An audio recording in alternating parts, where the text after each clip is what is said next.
Alrighty guys, welcome to the quiz review video. It's kind of going to be split up in a way where I'm going to do some problems on here and then a separate sheet of paper because I don't really think there's enough room on this thing. Anyways, here we go. So for each one of these problems we have to go ahead and give the sample space for that stochastic process. As a reminder, sample space is always going to be written as S equals and then a fancy little curly brace, and then we're going to start writing all of the possibilities.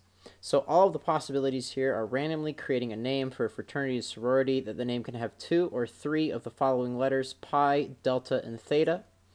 So if you can have 2 or 3 letters, we just have to write down every single possibility.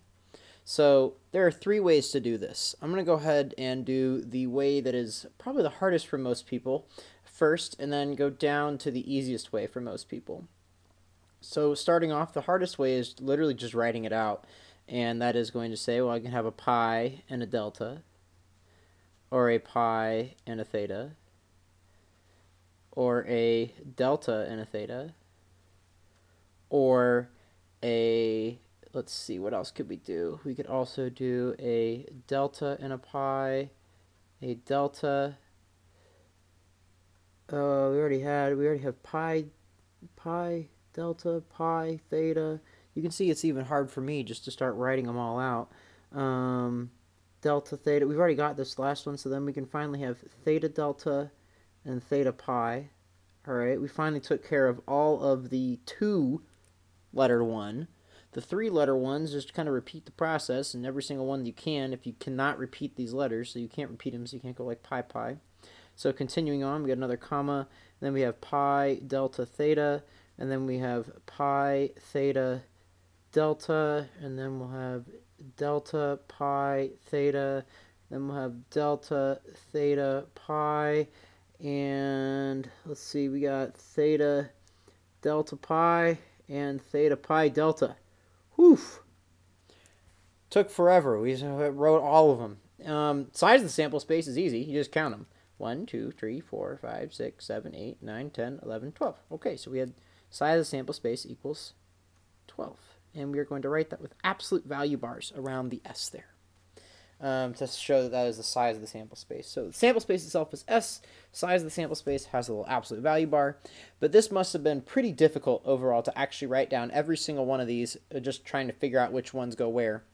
The most common method for actually writing these out is using a tree.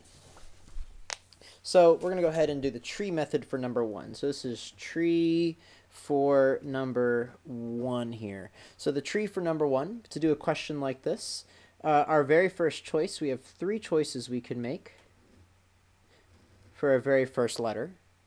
We can either have a pi, here let's rewrite the things possible, pi, delta, and theta. And we have our first tree is for 2 choices for 2 letters. And then we'll make another tree in a moment for the 3 letters. So we could write pi first, or delta first, or theta first. Then after you've chosen one of those letters, your options are now going to be one of the other 2. So delta or theta. And then after that, you have a pi or a theta. And here you'd have a pi or a delta. And those are your options for every single one. And if you notice, these kind of line up as the possibilities. So I have 6 possibilities for 2. That's what happened when we wrote them out separately. I have pi delta, pi theta, delta pi, delta theta, theta pi, and theta delta. I'd also have to make one for 3 letters. So for 3 letters, I would have, again, 3 choices for the first one, pi, delta, theta, and then 2 choices for the second letter. Pi had a delta and a theta, a pi and a theta, a pi and a delta. Again, those are the choices I can make. However, the last choice on every single tree only has 1 option because I've already used the other 2. So this last one must be a theta, this last one must be a delta, this last one must be a theta, and this last one must be a pi, and this last one must be a delta, and this last one must be a pi. And again, I could write them all out, pi, delta, theta. pi, theta, delta. Delta pi, theta. Delta, theta, pi. Theta, pi, delta. Theta, pi, theta, delta, pi. So, write them all out. Either way, I get 12 total options, and I have to write out that entire sample space. Now, the third option is actually my favorite. I think it's the easiest way. I'm going to call this the box method. The reason why this box method is so superior to all the other methods is that you are able to get the size of the sample space quite easily. And the size of the sample space is arguably the most important part of this anyways, because you're trying to figure out how many different options do you have, and that's going to be a huge part of our probability. So the box method, you're simply going to draw a box for every single option that you have. So I can either choose 2 letters, or I can choose 3 letters. And we're going to add these possibilities together. For the 2 letters option, my very first box, I have 3 choices I can make. My 3 choices I can make from my very first box are pi, delta, and theta. Those are my 3 different choices I can make for my box. And in the second box, I have only 2 choices left because I've already taken one of those letters away. If I multiply these 2 numbers together, I get 6 total choices for the 2 letters, which is exactly what we got last time. After that, because I have 2 options after the 3, I'm going to go ahead and write down the pi, delta, theta again, because I know I have 2 options for each one. So for pi, I have 2 options, delta and theta. For delta, I have 2 options, pi and theta. And for theta, I have 2 options, delta and pi. Likewise, for the 3 in a row, I have 3 choices for the first box, 2 for the second, 1 for the last. I multiply these together, I get 6, for a grand total of 12 total choices again. So for the remaining parts of these 2, 3, and 4, I'm not going to be writing out the entire sample space. I'll leave that up to you to actually write out every single one of them. There will only be 1 of those questions on the test. Maybe 2, actually. Maybe I'm at the quiz, by the way. It's a quiz. So only 2 of those on the quiz, I believe. However, counting the size of the sample space is going to show up again and again and again in the probability. So I'm only going to do the size of the sample space in these next couple. So again, you are responsible for doing the actual sample space one, but the size of each sample space can be nice and easy. Because the size of the sample space for this question, we are rolling 1 standard 6-sided die and flipping a coin. We are doing 2 things, so we're going to draw 2 boxes. My first choice has 6 possibilities because it's a 6-sided die, and my second choice only has 2 possibilities because it is a 2-sided coin. Multiply these 2 things together, and we're going to go ahead and get 12. By the way, that process is called the multiplication counting principle. We actually learned that as one of our formulas in the Pathways book, but I think the box kind of puts it nice and neat together. This next one, a green, red, yellow marble are placed in a bag. You draw 3 marbles in a row without replacing them. So the size of the sample space here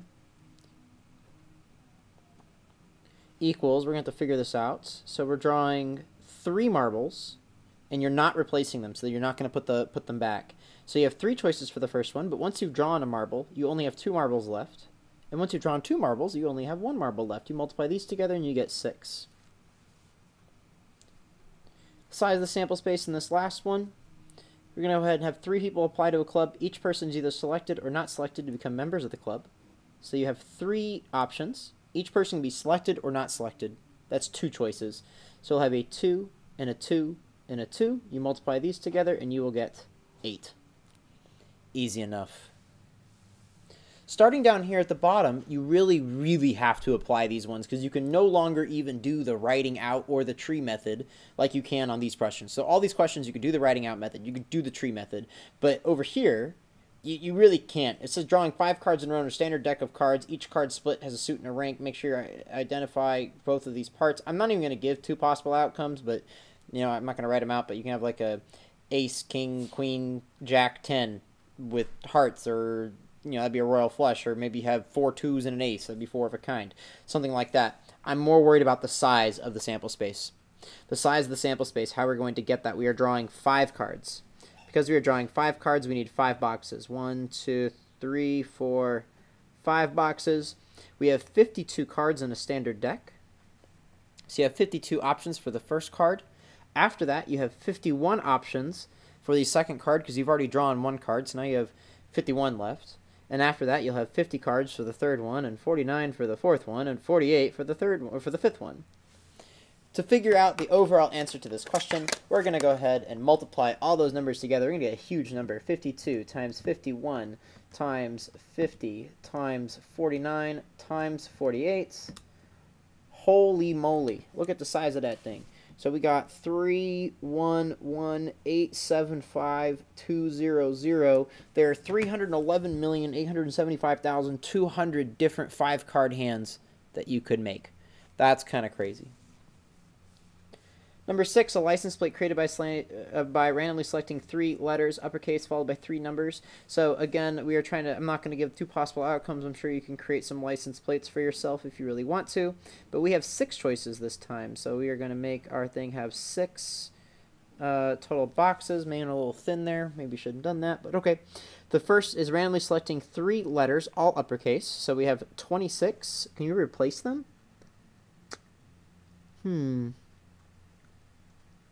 It doesn't say whether you can or can't, so I'm going to assume that you are able to replace them. So you have 26 for all 3 of these here. So you have 26 for the first 3 because there are 26 letters in the alphabet. And after that, you're followed by 3 numbers, digits 0 to 9. There are 10 digits for the last 3 numbers there. So we're going to have 26 to the 3rd power multiplied by 10 to the 3rd power, and that's going to give you 17,576,000 possible license plates. And just as an FYI, Arizona had the same rules before, but they actually ran out of license plates. They gave out more than that number of license plates over the course of, a huge number of years since, 1948 or something like that. And now we have 7 because it increases the number of possibilities. If you add 1 more letter to this, times 26, now all of a sudden you get a nice, crazy number of 456 million that we'll never run out of. Probably should have just started with 7 to start with, honestly. Anyways, you roll 3 standard 6-sided dice. How many different possible outcomes? So you're rolling 3 standard 6-sided dice. 1, 2, 3, 6, 6, 6. Multiply those together. You're going to get 216 as the size of that sample space. I really should have written like an S with these guys here on all of these. That's bad notation, Carson. All right, here we go. 216. Anyways, letters in the word sample are scrambled to form a password. So in this case, again, I have 6 choices because there are 1, 2, 3, 4, 5, 6 letters in that word sample. 1, 2, 3, 4, 5. 1, 2, 3, 4, 6. Right? Okay, I can count.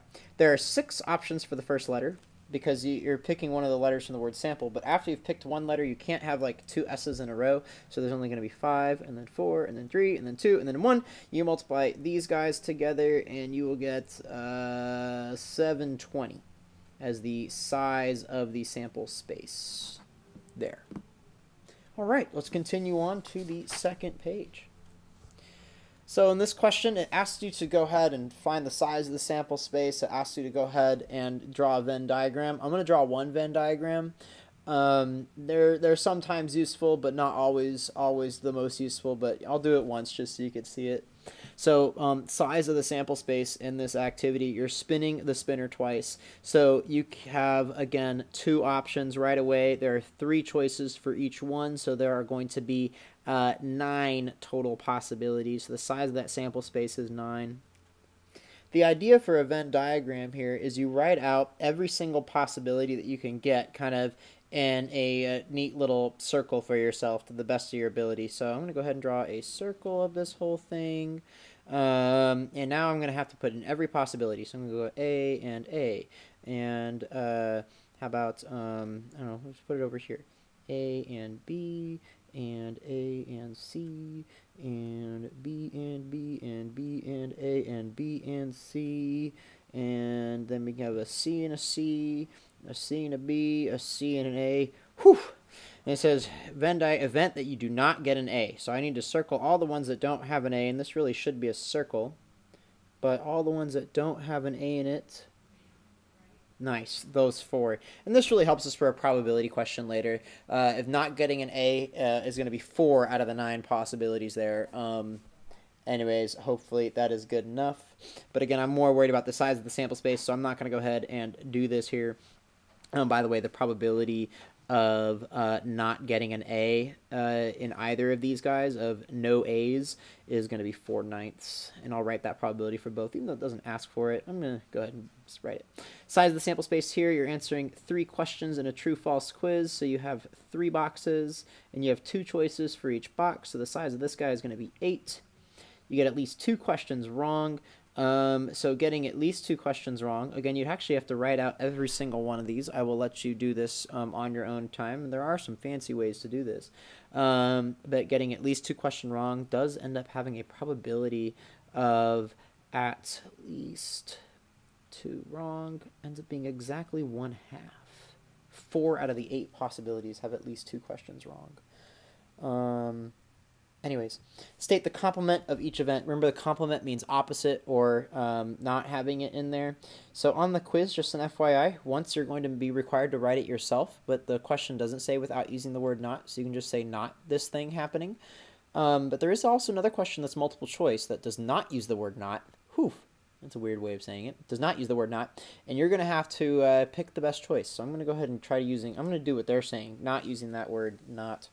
So there are at least 3 people in a group of 20 that voted for candidate A. So if you have at least 3 people that group voted for candidate A, that'd be like 3, 4, 5, 6, all those possibilities is be what would happen all the way up to 20 voted for candidate A. So the complement of the event would be only 0, 1, or 2 people voted for candidate A.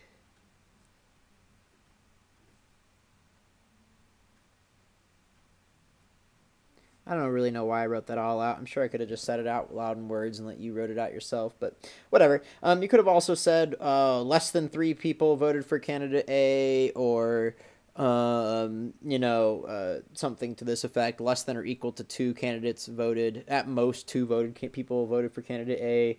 I don't know. And rolling dice twice, the sum of dice being more than 10. So the opposite of being more than 10 is going to be less than or equal to 9, or less than 10, whatever. Continuing on here. Using the definition of probability of event being the long-term relative frequency of event, state the meaning of each of the following statements. So anytime you're doing this, you're talking about what a probability is. There are a couple key parts. Part 1 that you're going to always have to do is you have to identify activity. Identify the activity. The goal here is anytime you talk about the word probability, you're going to have to say something about doing this activity an infinite number of times. So in this question, what are you doing? You are selecting 5 letters from the alphabet. So the way I would like this written on my test is for you to say something like, if I were to select 5 letters from the alphabet,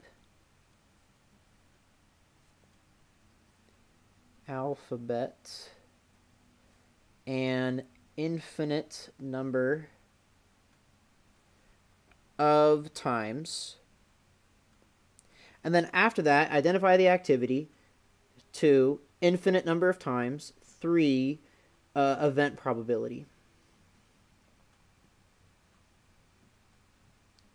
So probability, again, is infinite number of times how often does this event occur of the activity you're doing. So if I were to select 5 letters from the alphabet an infinite number of times, so I'm selecting specifically 5 letters, about 20.2% of my 5-letter selections will have exactly 2 vowels, because that is my event. So this is my activity, and exactly 2 vowels is going to be my event. I have exactly 2 vowels. Again, I don't know why I wrote that all the way out, but I just did again. Anyways, hopefully that was enough. Let's move on to the next page here. We have 2 more pages to go. We're going to make it through. Okay. So what are the outcomes for this event it's asking? So it actually wants you to write down every single one of those outcomes, just like we did all the way back on this first page here. It wants you to write down every single thing that's in the sample space.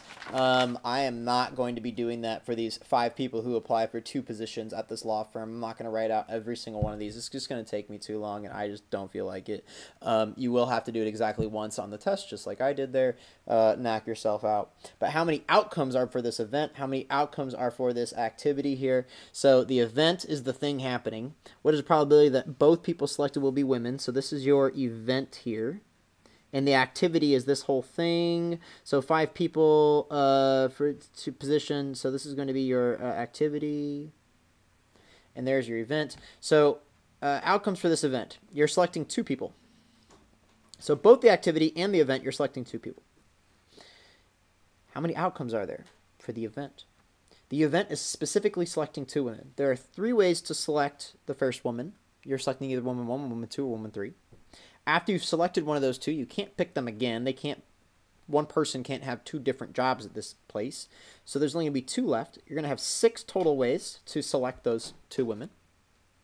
How many outcomes are for the activity? Well, there are 5 ways to choose the first person normally because there are 5 people overall. But after you've chosen the first one again, there's only going to be 4 people left, so there's going to be 20 total possibilities. The probability for any event where everybody has an equal chance of having something happen is always going to be the sample size of the event divided by the sample size, the size of the event divided by the size of the sample space, which is going to be 6 divided by 20, which you can write as 3/10. 30%, 0.3. I don't care how you write it. Just pick one. You know what I mean? All right. By the way, if you did write down all the outcomes for the event and all the outcomes for the activity, you could have just, counted, and it would have taken you a little bit of a long time. All right, so you were taking a 4-question true or false test, and you're randomly selecting the answers to these questions. Good luck doing well on this guy. What are the outcomes for this event?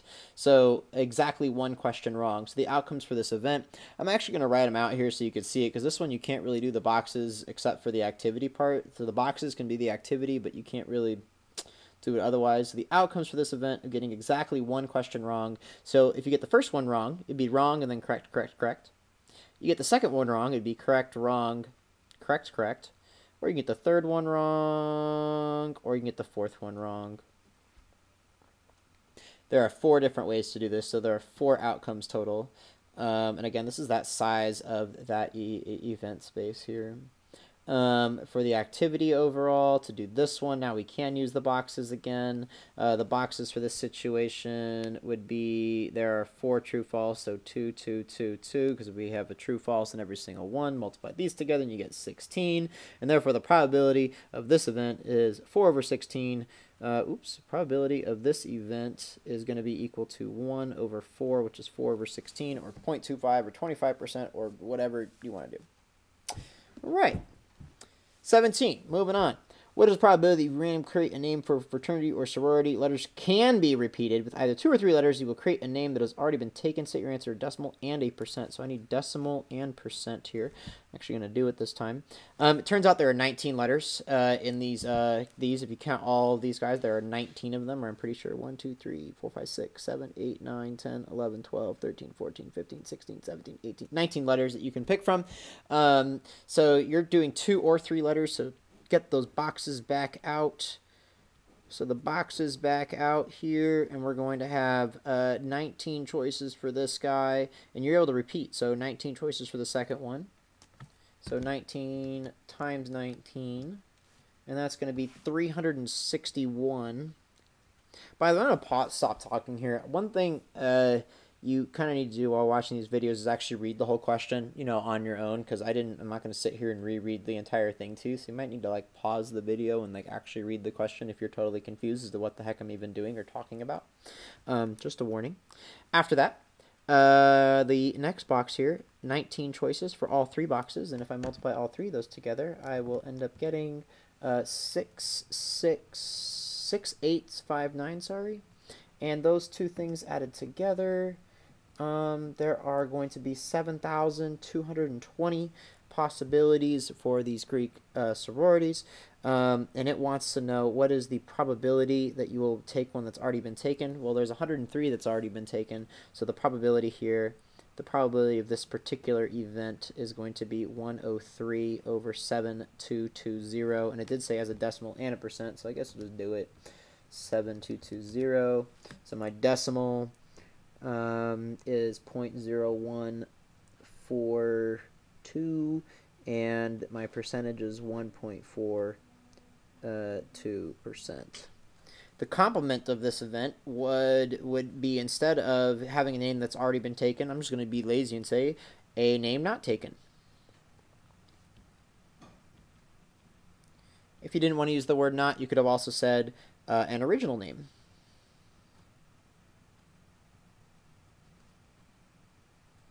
And the probability of the complement of an event is always going to be equal to 1. So the three different ways you could write it. You could do the 7220 minus that 103 that we got originally. So there are 7117 ways out of the 7220. Alternatively, you could have also used that formula of 1 minus the other probability. So 1 minus this guy. So we could just say approximately equal to 0.9857, and that guy is equal to 98.57%. I don't really care which way you want to do it, but there you go. Easy enough. Moving on, number 18, you and two friends are 3 of 50 people who entered a drawing. Will there be a first, second, and third prize winner? So what is the probability that all 3 of you will win? First of all, we need to figure out the size of the sample space. There are 50 people who entered this drawing. So the size of the sample space is not 50 times 50 times 50, because not all 3, the same person cannot get first, second, and third. There will be 50 for the first one, 49 for the second, 48 for the third. So overall, there are 50 times 49 times 48. Times 48, which is going to be 117,600 ways of ways for this person to be picked. What's the probability that all 3 of you will win? It doesn't say get first place. It does give you a hint here that you need to determine how many ways the 3 of you could win the prizes. So how many different ways could you all win prizes? Well, one of the 3 of you is going to have to get first place. One of the remaining 2 of you will have to get second. The last person will have to get third. So you have to get 6 ways to get that last one. So this overall probability is going to be 6 over 117,600, and it says to write as a percent. Who knows why, but that's what they're telling us to do, so that's what we're doing. 117,600, and then times 100. So we get 0.005%. So basically, it's not going to happen. Sorry, not all 3 of you guys are going to be winners. The complement of the event is, instead of all 3 of you winning, at least one of you loses. At least one loser. So at least one loser. So 2 people could win, 1 people could win, or none could win, and therefore there would be, at least one loser. And the probability of expressed as a fraction and a percent. So the fraction of this one is going to be 117,594, because again, this number and this number need to add to that bottom number, divided by 117,600, and as a percent, that must be 99.995%. So basically, there's guaranteed to be at least one of you guys going to be loose for all intents and purposes. I'm telling everyone to skip number 19 because I don't like how it says probability space and it doesn't tell you like what fraction of the circle it is. I think it's silly. But let's do number 20 instead. So in this question, probability space. If I ask you for a probability space, what I'm asking you for is for you to write the probability of this thing happening equals, probability of this thing happening equals, probability of this thing happening equals, and I want you to write every single thing that could possibly happen and its probability. So in this question, there are 280 students who take the bus, so there's some probability of the students taking the bus. There's another probability of the students getting a ride home from a family member. And there's another probability of a student getting a ride home from a friend instead. And there's another probability of students who are going to be driving themselves, and another probability of the students who are going to walk. To figure out all these probabilities is quite simple. You're simply going to add up how many people there are. So there's 280 plus 188 plus 97 plus 102 plus 48. And there are 715 kiddos here in this question. And you're selecting one student in this situation. So the probability space of them being the one who is on the bus is going to be 280 over 715. And again, if you wanted to write that as a decimal or a percent, feel free. I'll do it once just so you could see it. So 715 times 100. So you could write it as 0.3916, or approximately, sorry, equals 39.16%. But I'm only going to write the fractions for the rest of these because it's quite easy. 188 over 715. The probability of the friend happening here is going to be 97 over 715. Driving himself home is 102 over 715. Probability of walking is 48 over 715. All right, easy enough. Just write down every single one of those.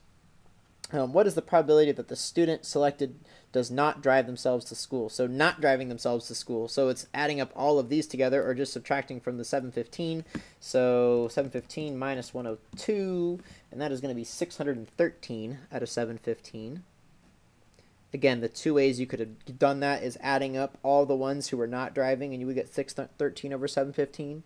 Or just doing the complement idea. The complement of driving would be with this 102 having to add up to the 613. Alternatively, you could have done 1 minus 102 divided by 715, and then had your calculator convert that bad boy to a fraction. Math, enter. It's going to give you that 613 over 715. I don't care what you do. Either way, here's that probability of not driving themselves to school, that complement of the event there. If you were to perform 40 trials of this activity, how many times would you expect to get someone who does not drive themselves to school? We're going to take that probability and multiply by 40. So you're just doing 40, multiply the probability of not driving there, and that's going to be equal to, well, a fraction, apparently, times 1 point. And you're going to get 34.29. So you expect approximately 34 times you would get a student who does not drive themselves home from school. All right, I guess that is the end of the packet. I thought we had one more page, but that's the answer key, so I don't need that guy. Good luck on that quiz tomorrow, guys. Reese wanted a shout out. I forgot what he wanted to be called, though, so I'm just going to call him Reese the Beast. Second shout out for him. If you want a shout out, just ask for one. Good luck tomorrow, guys. Peace.